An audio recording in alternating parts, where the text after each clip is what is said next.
Welcome. Let's look at this solution where you solve the x and y. You look at this and wonder as to what is this.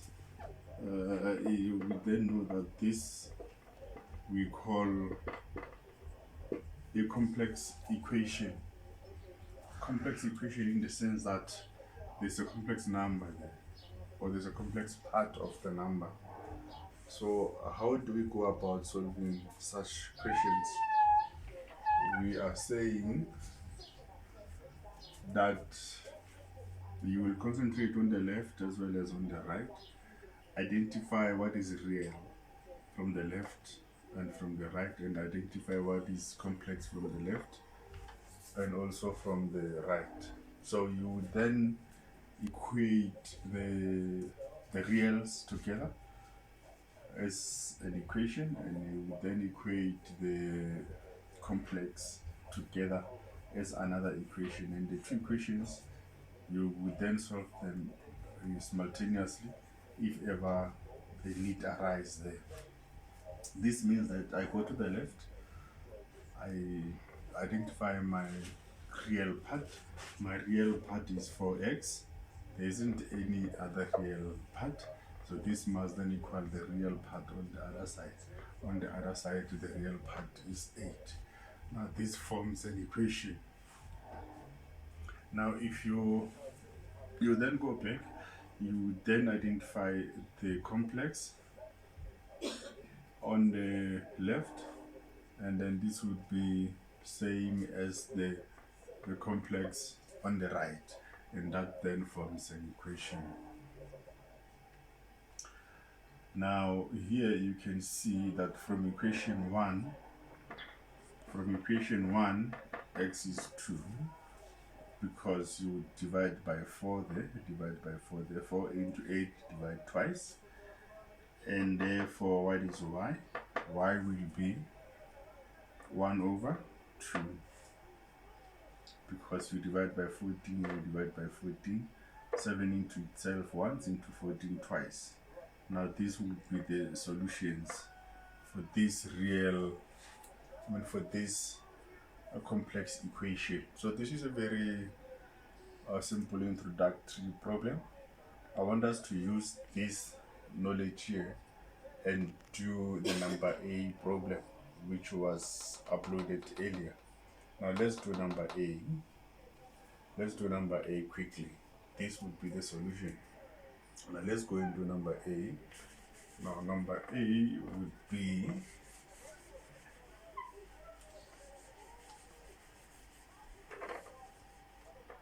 number A is, can I check number A here? Number A say 4x. No, it doesn't say 4x, it says x plus yj equals 5 plus j to the exponent 5 over 1 minus j. Okay, let me switch off there. So this would be the complex equation, and you can see it is of an added level of difficulty, if you want to say that. So surely we would need to simplify first, and when it is in the simplified form, then we can be able to solve x and y. And then the right hand side is the one that appears or looks so complicated, which we must simplify first. Now the whole thing will then be x plus yj equals 5 plus j to the exponent 5 must be simplified. How do we simplify j to the exponent 5? J to the exponent 5 would be same as j squared by j squared by j, which would be, remember that if root negative 1 is j, therefore minus 1 equals j squared. Therefore minus 1 will be j squared. We are going to use this information to simplify. So when you look at this, it means you have minus 1 by minus 1 by j, and that then gives you j. Because minus 1 by minus 1 is 1 positive. 1 positive by j is j. So it means then we have j here from that one there.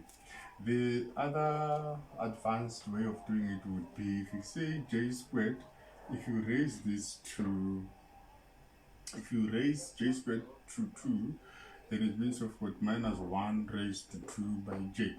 Minus 1 raised to 2 is 1 positive, and that would be by j. So whichever way, you do it this way or that way. But this works when you have a very big exponent. Okay, now over 1 minus j. Now when we have this, we know of the rule that we need to rationalize the denominator. How do we rationalize the denominator? We will multiply by 1 plus j over 1 plus j. Remember, 1 plus j over 1 plus j is 1, and when we multiply this by 1, we're not changing this problem, it remains. But at least it's gonna help us move further. Now this would be, now I need to multiply out. 5 by 1 is 5. 5 by j is 5j. J by 1 is j. J by j is plus j squared over 1 by 1 is 1. 1 by j is plus j, minus j by 1 is minus j, minus j by j is minus j squared. Now we need to simplify that. We need to simplify that. We need to simplify that. When we simplify that, what do we have here? We've got j squared here. What is this j squared? This j squared here is going to be minus 1. This j squared here is going to be minus 1. So ultimately, you can see plus j minus j is going to simplify out. 5j plus j is going to be 6. So now we have x plus yj equals 5 plus 6j, this one minus 1 over, because j squared is minus 1, it means that I have minus 1, which gives 1. Minus 1 gives 1, plus 1 gives 2.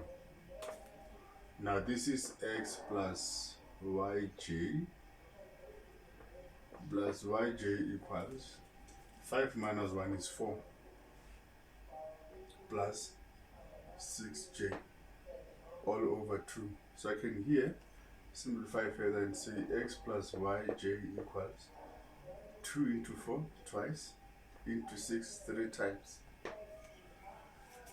Now there comes the story where we need to equate the reals. The real on the left is x, on the right is 2. So this must be one solution. And then for the complex, or for the imaginary, I've got y equals 3. So this then would be the solution. So the areas that are very important is that of having to know what to do with a very big exponent like that, and also when we have the j squared, what we're going to do with the j squared. I've explained it earlier on how you're going to use it for simplification, so that you are at the end going to be able to solve all this. Now this will be the solution of your complex problem. Thank you. This is the solution, and don't forget to follow me here on Facebook, and then get more uploads on technical mathematics solutions. Thank you so much. Thank you for watching.